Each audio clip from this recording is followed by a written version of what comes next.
Many people call it foolishness, but I call it trauma response. So, trauma bonding is when someone repeatedly hurts you, then apologizes, they show affection, they promise to change, and then hurt you all over again and repeat the cycle. Your brain can become emotionally attached to the hope of who they might become rather than who they really are. This young woman had been brutally assaulted by her husband. The police arrived trying to help her, but instead of saying they should arrest him, she's crying and begging for them to leave him alone. And I know a lot of people are probably thinking, is she stupid? Is she, as in, what's going on? Why is she defending him? Yeah, I read a lot of comments. So somebody even said they should jail her, they should jail both of them. But the truth is, I see something deeper.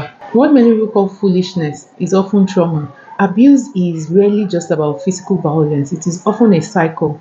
The hurt, the apology, the promises, the temporary change. Over time, the victim can become emotionally attached, not really to who the person is, but to the hope of who they might become. So she may still remember the man she fell in love with, the man that used to take care of her and believe all his promises.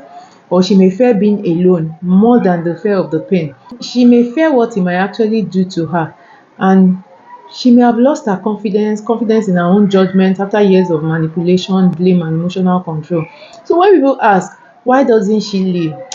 It's deeper than that. The better question is what has happened to her that makes her feel like staying is safer than living.